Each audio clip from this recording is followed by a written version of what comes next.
Jesus foi o homem mais poderoso que já viveu na terra, porque as suas palavras ainda impactam e ainda geram vida em nós. E ele foi o homem mais simples que viveu na terra, porque a simplicidade não está no vestir e nem no falar, mas a simplicidade está no coração. Não adianta você falar manso, calmo, tranquilo, e ter um coração que opera a guerra, né? Que opera tantas coisas que não são benéficas. Atos 9, do 10 ao 19. Todos acharam? Amém.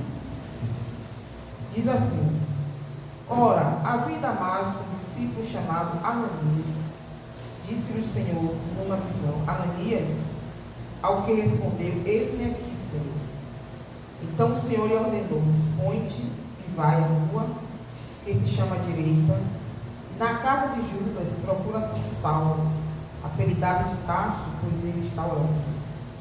E viu entrar um homem chamado Ananias e pôr-lhe as mãos para que recuperasse a vista. Ananias, porém, respondeu: Senhor, de muito tenho ouvido a respeito desse homem, quantos males tem feito aos teus santos em Jerusalém, e para que trouxe a autorização dos principais sacerdotes para prender a todos os que invocam o teu nome. Mas o Senhor lhe disse: Vai, porque este é para mim um instrumento escolhido para levar o meu nome perante os gentios e reis, bem como perante os filhos de Israel. Pois eu lhe mostrarei quanto me importa sofrer pelo meu nome. Então Ananias foi, e entrando na casa, impôs sobre ele as mãos, dizendo: Saulo, irmão, o Senhor me enviou, a saber, o próprio Jesus que te apareceu no caminho por onde vinhas, para que recuperes a vista e fiques cheio do Espírito Santo. Imediatamente lhe caíram os olhos, como que umas escamas, e tornou a ver. A seguir levantou-se e foi batizado. E depois de ter se alimentado, sentiu-se fortalecido. Então permaneceu em Damasco alguns dias com os discípulos. Se eu fosse escolher um versículo, e certamente eu escolhi no coração para essa mensagem, é o versículo 15, quando Deus diz a Ananias, e o apóstolo Paulo ora ainda a Saulo, é um instrumento escolhido para levar o seu nome perante os gentios, reis e bem como perante os filhos de Israel. Vamos falar sobre o novo ser humano e a sua relação com a graça de Deus. A ideia que nós temos do novo nascimento é sobre toda a pessoa que aceitou andar com Jesus, que é diferente de aceitar a Jesus.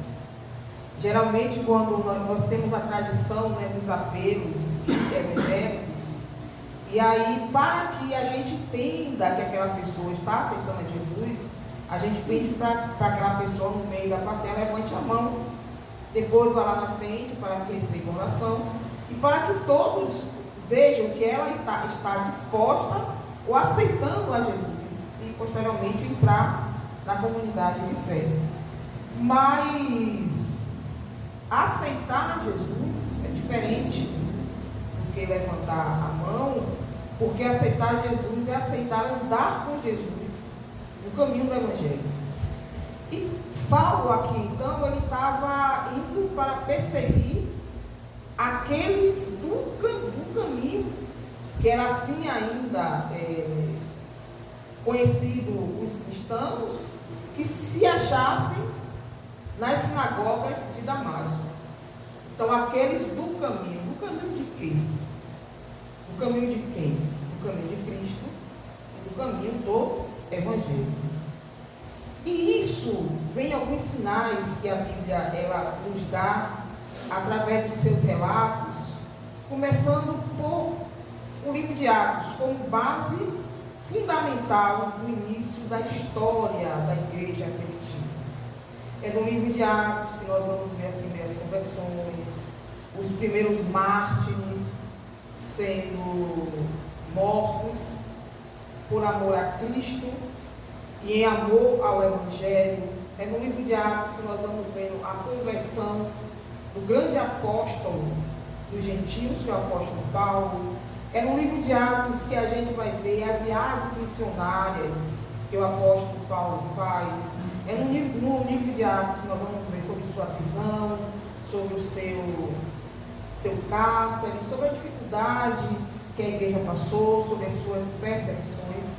E se para nós, né, na idade pós-moderna, aceitar a Jesus é levantar a mão como um sinal de que aceitou Jesus, aceitar a Jesus aqui, pelo contexto bíblico dos relatos do livro de Atos, era a pessoa que após se decidir em ingressar em uma comunidade de fé, ela era automaticamente batizada e ali ela falava em línguas, ou seja, o dom de línguas era um sinal que a pessoa era cheia do Espírito Santo.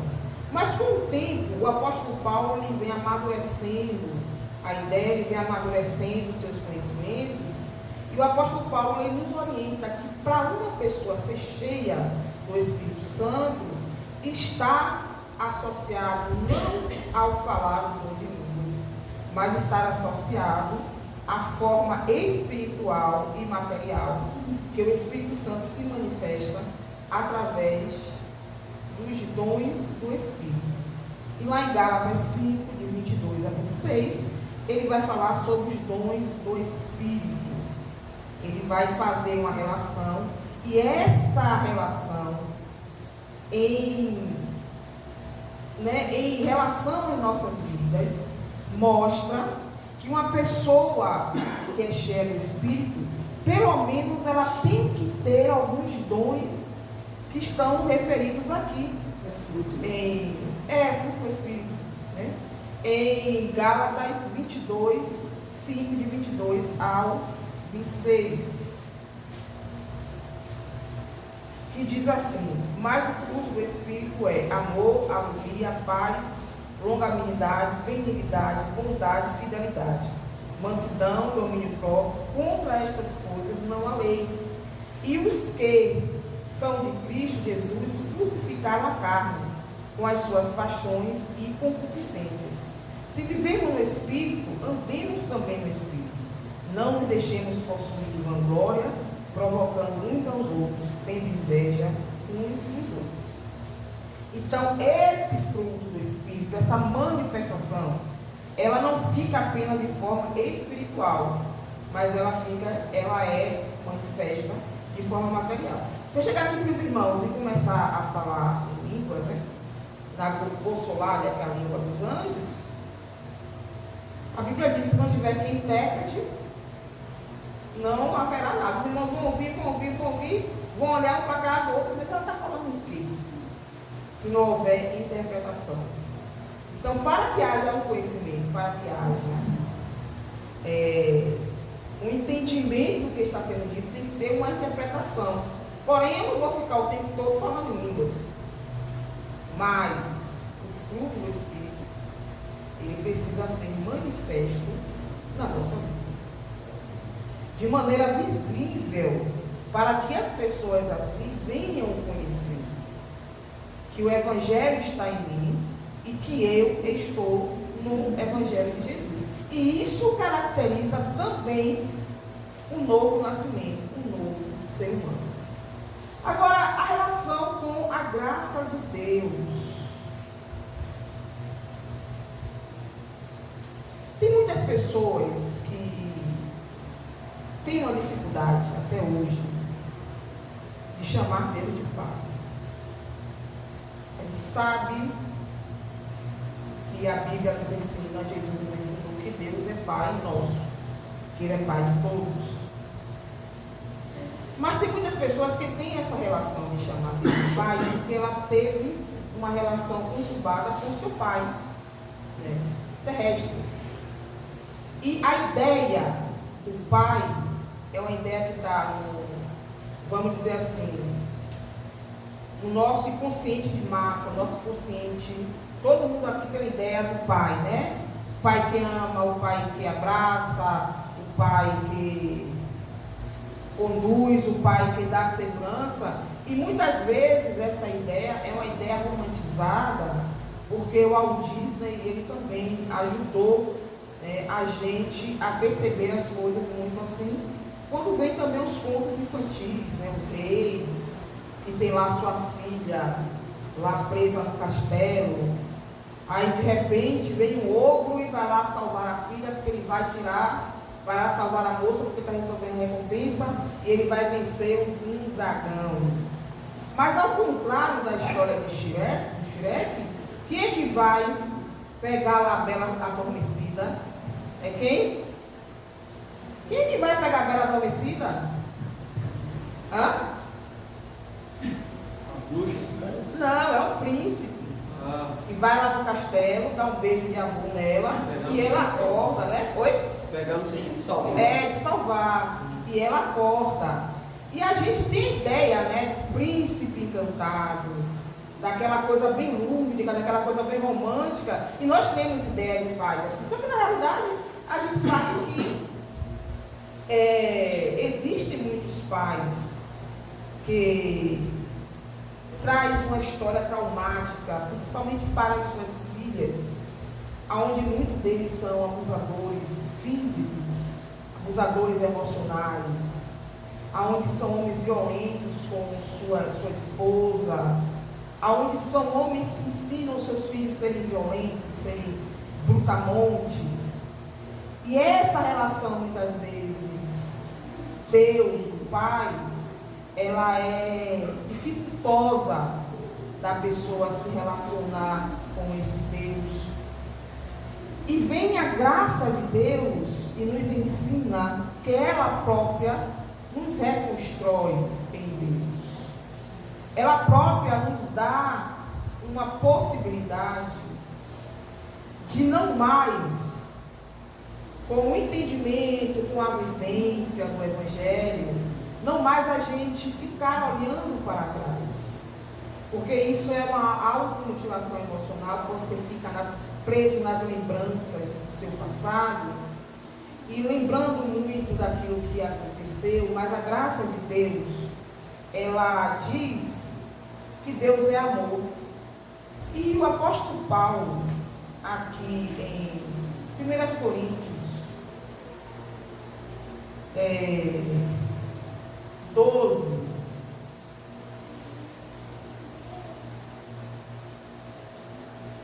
o 31,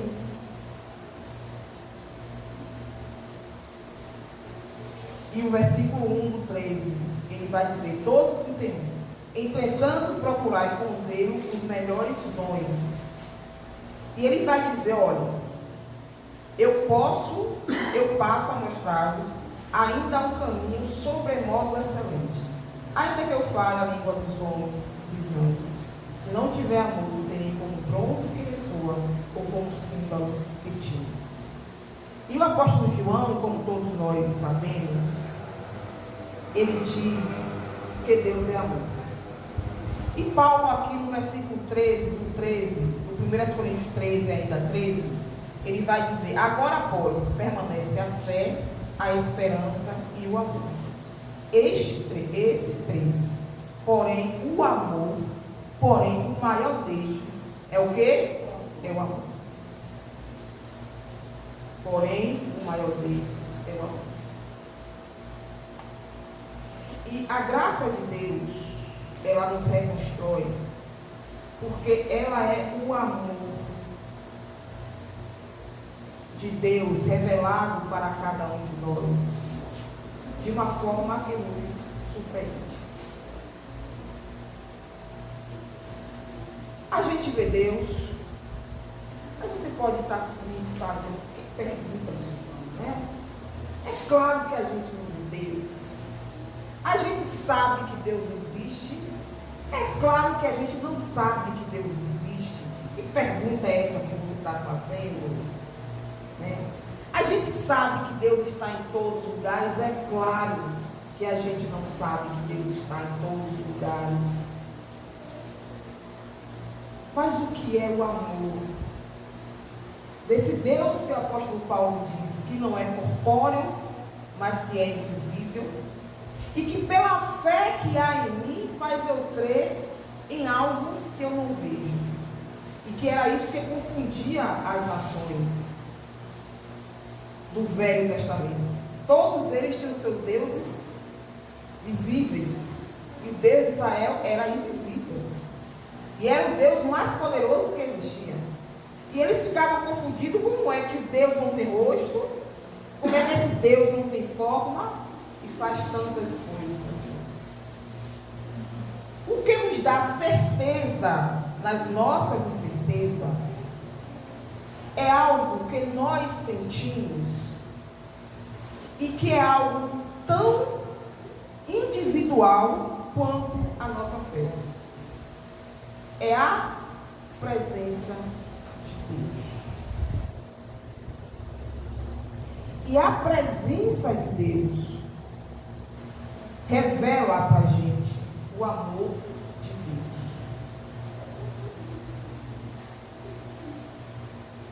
Jesus diz: como é que o pai, que quer tão bem ao seu filho, se o filho lhe pedir um peixe, ele vai dar uma pedra?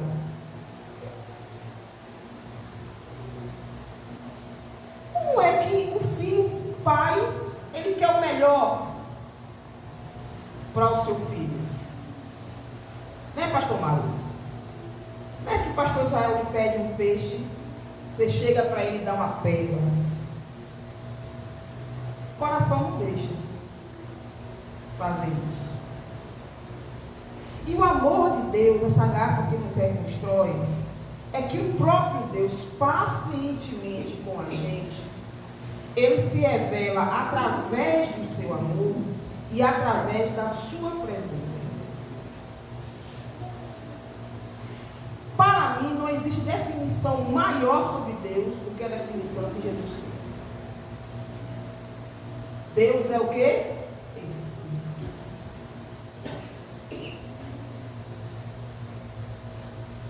Deus é Espírito, nós somos o quê? Espírito.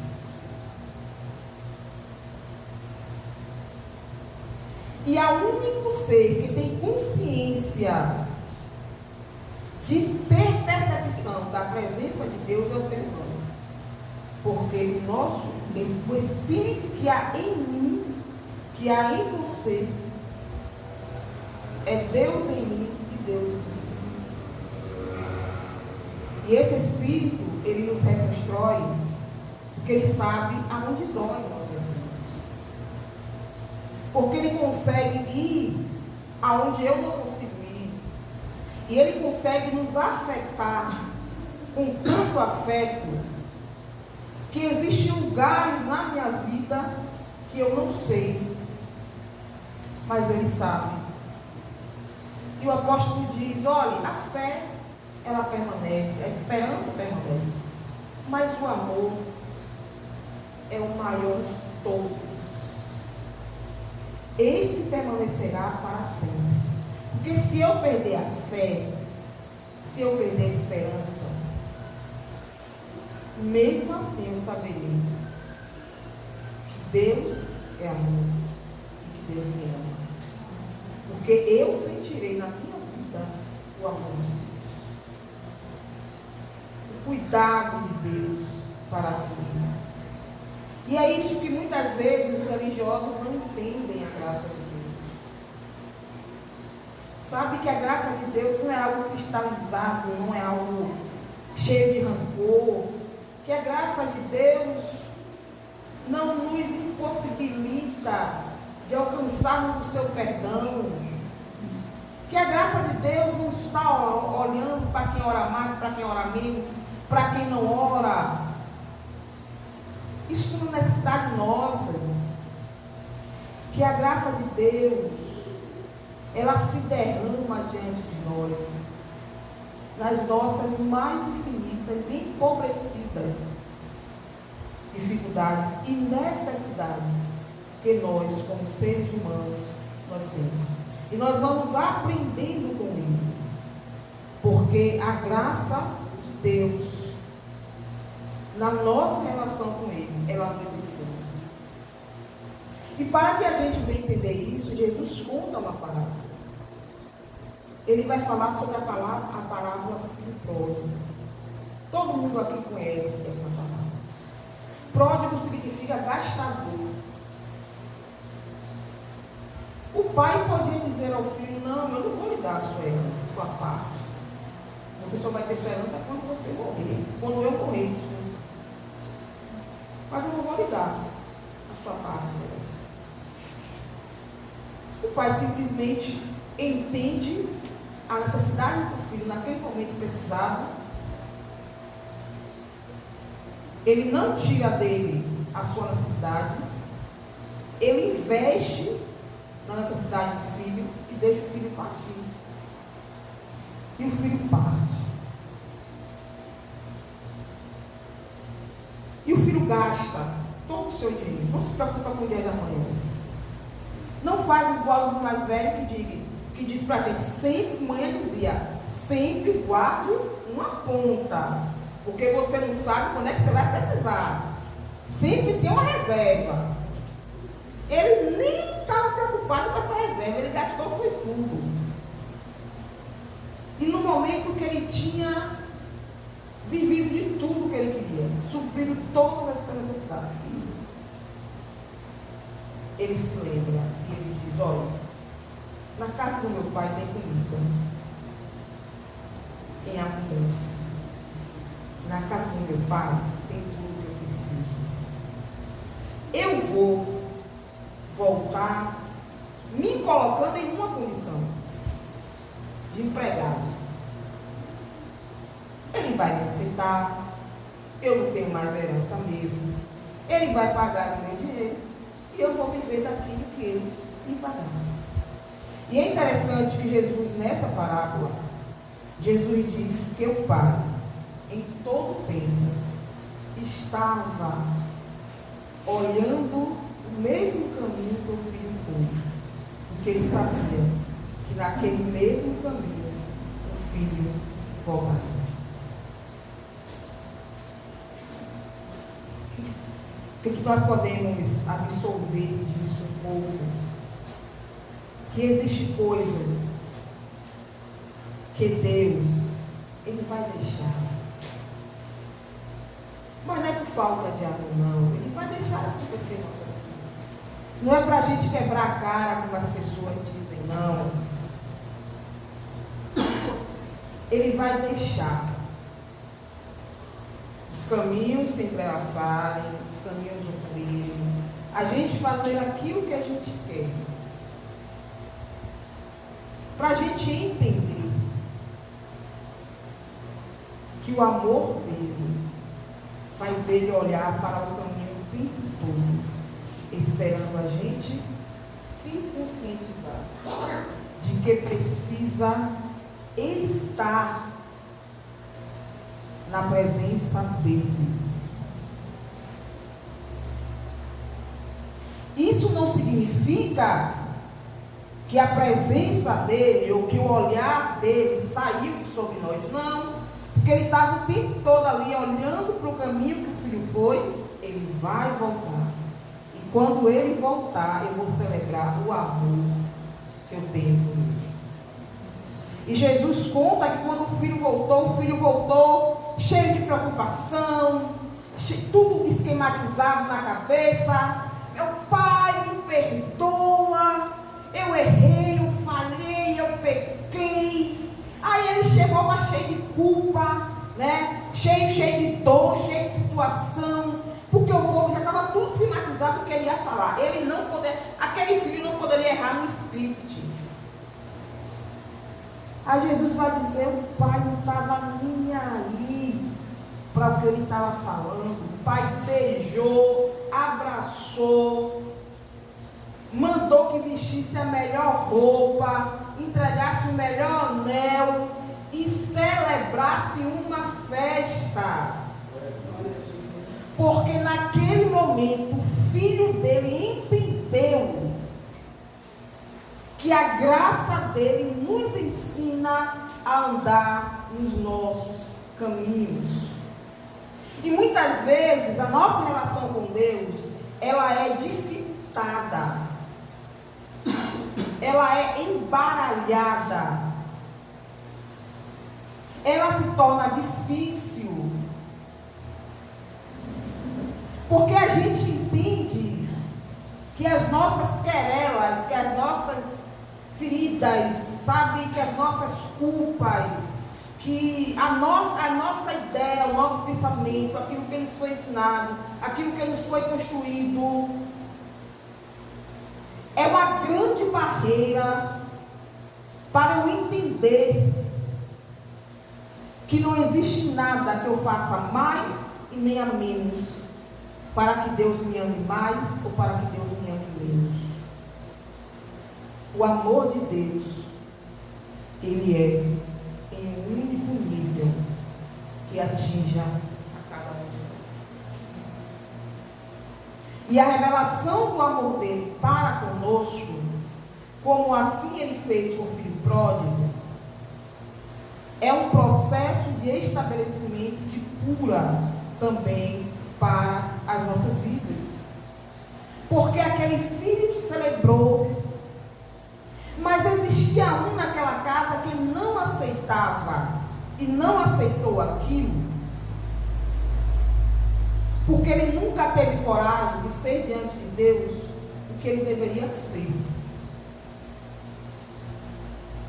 Ele nunca teve coragem de ser verdadeiro. Ele nunca teve coragem de se abrir diante de Deus, de contar para Deus os seus desejos, os seus pensamentos, como estava a sua alma.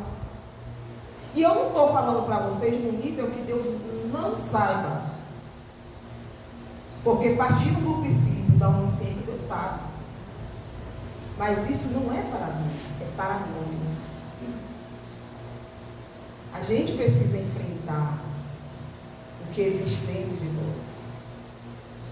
Porque quando vem um de lá e está celebrando o amor e a graça, o outro estava revoltado. Diz lá dessa aí que está acontecendo. Ah, seu irmão mais velho voltou, seu irmão mais moço voltou, e seu pai não celebrar uma festa. Pai, eu estou aqui obediente ao Senhor. Eu nunca te deixei. Estou aqui trabalhando com o Senhor há anos e anos. E esse daí, gastador, farrista, faz o que faz, agora vem e o Senhor manda celebrar uma festa. Eu diria, no lugar, né? No lugar do pai eu diria, você não teve coragem, mas ele teve. E ele provou do meu amor, muito mais do que você. Fica se escondendo nas suas bondades, na obediência. E fica se escondendo em um bocado de coisa. E quanto mais a gente se esconde, irmãos, Deus não pode nos ensinar. Não que Ele não queira, é porque nós não estamos abertos para isso. E Ele quer ensinar a gente muito mais, muito além da lente da religião, muito além da lente dos dogmas, dos ensinamentos, muito além da lente que nós somos construídos. Outro dia, já indo para o final da mensagem, eu estava no mercado, e aí duas meninas foi comprar um salgadinho, né, da época, tipo Cheetos, alguma coisa assim. A mãe estava na minha frente, e aí a menina pegou, deu a mãe, para poder a mãe passar. E o aplicativo da mãe, não sei se era o aplicativo ou era a internet, que ela ia pagar no Pix, estava demorando de abrir. Demorando de abrir. Eu já estava agoniada, balançando minhas pernas, porque ainda ia pegar o horário de trabalho. E ela começou. Ela, não está abrindo aqui não estou conseguindo abrir. Vai levar só um. E ela começou a culpar a filha. Está vendo? Só você que faz faz isso? Você inventa de comprar essas coisas uma hora dessa, como é que pode? E eu olhando aquela cena, aí eu comecei a pensar, mas depois que a menina estiver cheia de medo, cheia de limitações, cheia de coisas que impossibilite dessa menina viver bem, ela vai querer saber por que a filha dela cresceu assim. Mas ela vai esquecer que um dia ela estava no mercado e ela fez isso. Se ela fez isso no mercado um dia, o que ela pode estar fazendo os outros dias? E aí terminou levando só um, porque o dinheiro que ela tinha só dava para um. Mas reclamou com a filha o tempo todo. Cada um aqui tem sua história. E isso é muito válido para a gente. Cada um aqui tem a sua personalidade, tem a sua forma de ser. E isso é válido. Existe pluralidade na comunidade. Nada aqui pode ser unificado. Porque não existe, né? A gente muitas vezes quer padronizar certo tipo de coisas, mas vai ter pessoas que nunca vai encaixar e a gente termina perdendo e a gente não quer padronizar. Porque é coisa que não dá certo. Mas o que a gente quer de fato, de verdade, que a gente como igreja, como comunidade, a partir de mim, deixe Deus nos ensinar sobre a graça dele de uma forma que surpreenda a gente. E que eu não venha a ficar enciumado. Porque, se eu soubesse que era assim, né? Se eu soubesse. E que a gente possa, como comunidade, construir no nosso processo de novo nascimento, essa relação com a graça de Deus, que realmente nos aproxime desse amor, que nos sustenta, que nos livra e que nos faz senti-lo, porque Ele está dentro de nós.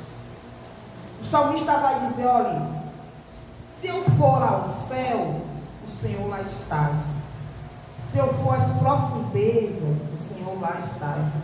Se eu colocar a minha cama no céu, lá o Senhor vai também. Ou seja, o salmista está dizendo, não existe lugar, nem no céu, e nem na terra, e nem debaixo da terra, que eu possa ir, que o Senhor não está. Mas Ele não está lá para bater aquele papo reto com a gente, não. Ele está lá para nos acolher e nos ensinar. E Ele sempre vai ensinar a gente em amor. Sempre. E o amor de Deus é a revelação da sua graça. Que muita gente não entende, mas que nós, como comunidade, como Igreja Batista Unida, possamos buscar entender essa relação de Deus com a gente. E deixar de fato e de verdade Deus se relacionar conosco. Porque o que Ele quer é isso, se relacionar conosco. O que Deus tem para revelar para mim é diferente do que Deus tem para revelar para Cláudia. Mesmo que nós duas estejamos na mesma estrada, mas são revelações diferentes, porque nós estamos em dimensões diferentes. E Deus vai utilizar a dimensão que nós estamos para poder revelar a sua graça, o seu amor e renovar a sua misericórdia sobre nossas vidas. Que o Senhor nos sustente, que o Senhor nos fortaleça, que nós possamos ser o povo do caminho, de andar com Jesus no caminho do Evangelho, e que nós possamos permitir nos reconstruir, sabe? Deixar quebrar o que a gente acha que é, porque nem sempre será como a gente acha que é, e deixar com que a graça nos ensine como essa relação com Deus, ela pode ser mais profunda a cada dia. Vamos orar em nome de Jesus. Amanhã tem culto de oração. Amém? Amém. Vamos agradecer a Deus pelo dia. Senhor, nós te louvamos porque o Senhor está tão perto de nós. Te louvamos porque a tua revelação é graça para as nossas vidas. Te louvamos porque o Senhor nos ama e o teu amor nos protege, nos fortalece, nos sustenta. Te louvamos porque o Senhor anda conosco, independente dos dias. Mas o que nos falta muitas vezes é disposição de andar com o Senhor. Mas mesmo assim, o Senhor anda conosco. Que o teu Espírito nos sustente, nos fortaleça. Que o teu Espírito nos faça entender aquilo que nós precisamos entender, mas não temos conseguido entender. Oh, grande Deus e poderoso, louvamos o teu nome, porque tu estás em nós e nós estamos em ti. Olha para essa comunidade com teu olhar de ternura, com teu olhar fiel, porque a tua palavra diz que ainda que sejamos infiéis para contigo, o Senhor permanece fiel para conosco. Leva-nos em paz aos nossos lares, toma o culto de amanhã nas tuas mãos, e que domingo possamos estar aqui reunidos novamente, para louvar e agradecer o teu nome, para aumentar e fortalecer a nossa união uns com os outros, Pai. Que o Senhor te abençoe e te guarde, que o Senhor levante o seu rosto sobre ti, que sobre ti o Senhor tenha misericórdia, levante o seu rosto e te dê a paz. Amém. Em nome de Jesus. Amém. Shalom. Deus abençoe.